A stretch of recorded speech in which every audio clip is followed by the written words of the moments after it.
মঞ্চে হাজির মোহাজির ১৯৯১-এর ফেব্রুয়ারি মাসে নাটকীয়ভাবে এই সংগঠনটির আত্মপ্রকাশ ঘটে। আর প্রথম আবির্ভাবেই দেখা গেল পশ্চিমবাংলার সংবাদপত্র জগৎ এবং রেডিও টেলিভিশনে তাদের নিয়ে দারুণ হইচই।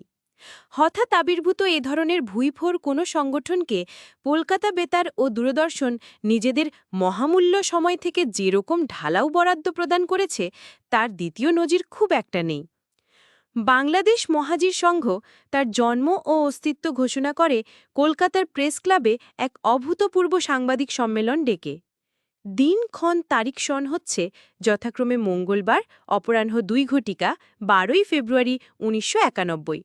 এই সম্পর্কে খবরের কাগজ এবং বেতার ও দূরদর্শনে ফালাও করে যে খবর ছাপা হয় তার মোদ্দা কথা ছিল, আমরা হলাম বাংলাদেশি মুসলমান অনুপ্রবেশকারী। আমরা হাজারে হাজারে ভারতে ঢুকে পড়ে বেশ থিতু হয়ে বসেছি, ধান্দা ও রোজগারপত্রের ব্যবস্থা করে নিয়েছি, কিন্তু এখন আমরা এতে সন্তুষ্ট নই। আমাদের এখন বিশ্ব মানবাধিকার চাই। মহাজির সঙ্গে লোকেরা প্রেস ক্লাবের ২-২৫০ লোকের এক মিছিল নিয়ে আসে। এদের ভিড়ের চাপে প্রেস ক্লাব প্রাঙ্গণ উপচে পড়ে।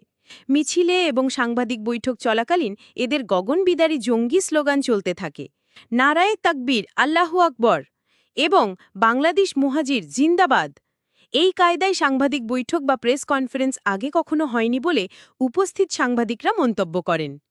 সংবাদপত্রের রিপোর্ট থেকে জানা যায়, যদিও বাংলাদেশ মহাজির সংঘ স্বঘোষিত মুসলমান অনুপ্রবেশকারীদের সংগঠন, প্রেস কনফারেন্সে কিন্তু সাংবাদিকদের কাছে মুহাজিরদের লক্ষ্য, উদ্দেশ্য ও তৎপরতার মন্তব্য ব্যাখ্যা করে বক্তব্য রাখেন জনৈক দেবেন বাবু। সাংবাদিক সম্মেলনের কথা প্রচারিত হওয়া মাত্রই অনুপ্রবেশকারী মুসলমানদের এই দুঃসাহসিকমূলক স্পর্ধায় নিঃশোরগোল পড়ে যায়। আকাশবাণী কলকাতা ও দূরদর্শন বেশ খানিকটা সময় ও গুরুত্ব দিয়ে সবকটি সংবাদ বুলেটিনে খবরটি সম্প্রচার করে। দৈনিকগুলোতেও ফালাও করে সংবাদটি ছাপা হয়। পরে আনন্দবাজার, বর্তমান, যুগান্তর, স্টেটসম্যান প্রভৃতিতে মুসলমান অনুপ্রবেশের এই অকাট্য প্রমাণ নিয়ে জ্বালাময়ী সম্পাদকীয় ও বিশেষ প্রতিবেদন প্রকাশ করা হয়। এদের মধ্যে একটু শালীন ও সংযমী ভূমিকা ছিল আনন্দবাজার পত্রিকার।